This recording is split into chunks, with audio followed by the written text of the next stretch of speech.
Evening and welcome to Crossroads. The systems of Islamic terrorism and anti-Semitism have a new face, and it's the face of woke socialists and progressives.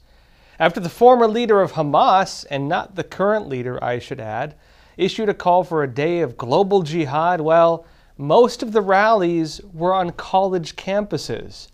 Outside of the college campuses, it was other woke groups like Democratic Socialists of America organizing the rallies. It wasn't your usual image of the jihadists. It was BLM, it was the trans movement, and it was groups that normally go along with them.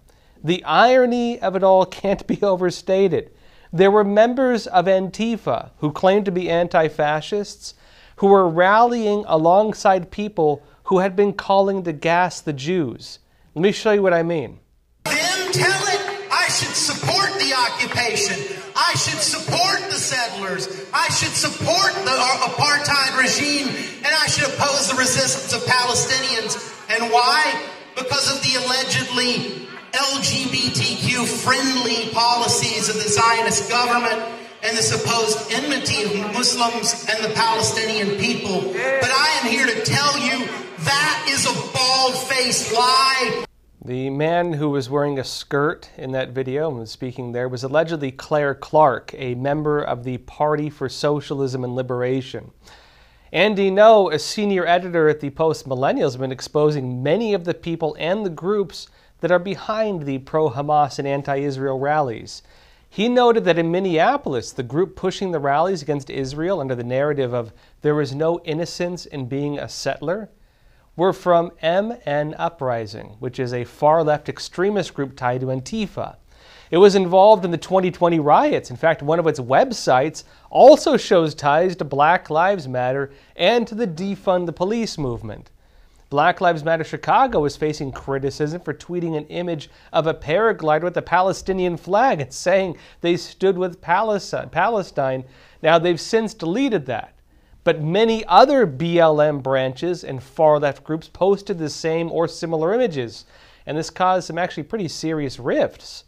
Even the Anti-Defamation League came out to criticize BLM for this.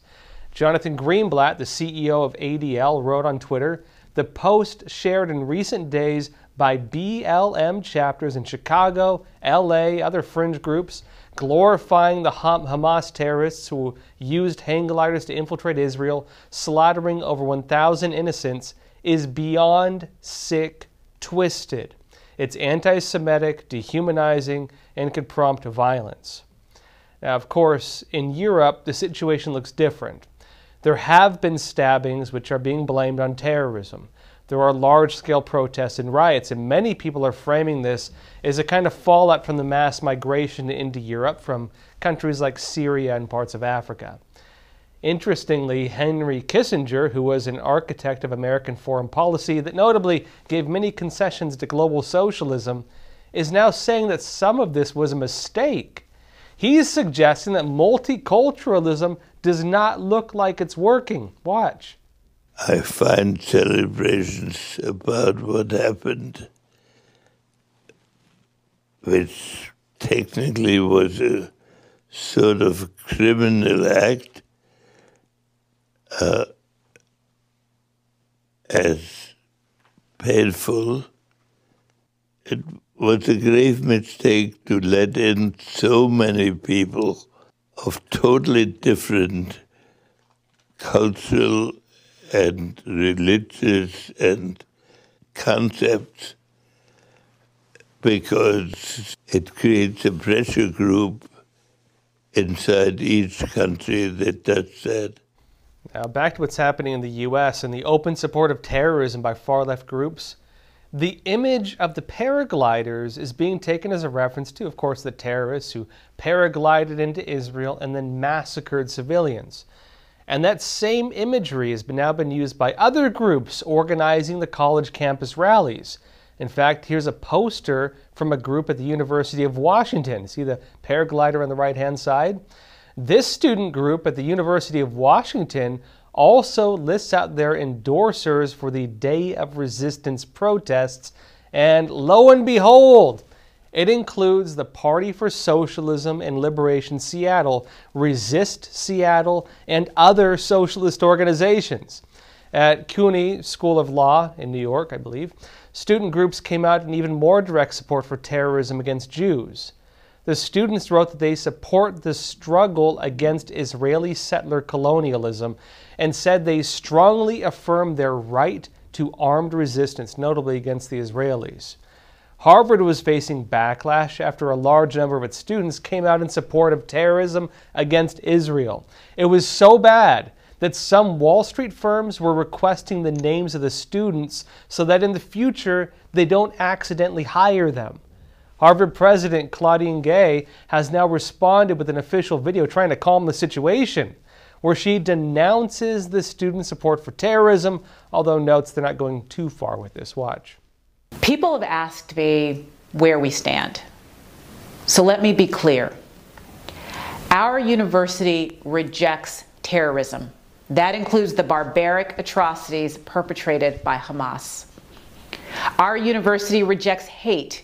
Hate of Jews, hate of Muslims, hate of any group of people based on their faith, their national origin, or any aspect of their identity. Like, what we're now watching is the masks falling off. In the same way that the so-called anti-fascists are the actual fascists rallying behind the woke alliance, ironically, between corporatism and big government, in the same way that BLM is a racist and violent movement disguised as an anti-racist movement against violence, and the same way that nearly all other socialist movements of these sorts tend to represent the very things they claim to oppose. The woke agitators have exposed themselves as the very things they've told that say they represent a type of extremism to the United States. The people who have been trying to preach to us with all their virtue signaling, they represent the hatred and the extremism that they try to accuse other people of. Well, folks, that's it for YouTube. For the rest of the episode, come join us on Epoch TV, epochtv.com. We have some important interviews coming up. We'll be getting some updates from on the ground in Israel. I'll be speaking with the Epoch Times CEO of our Israeli edition. We'll also be talking about some other things taking place right now, give you some updates. And again, that's on Epoch TV, epochtv.com. You can watch the rest of this episode and also help support our shows, including this one and others. We have a lot of great content there as well, movies, documentaries, other shows. And again, thank you all for your support. I'll see you there. What is the real story of America? Why did the Founding Fathers choose a republic over a democracy? And what would the world be if the bedrock of the American Constitution was lost?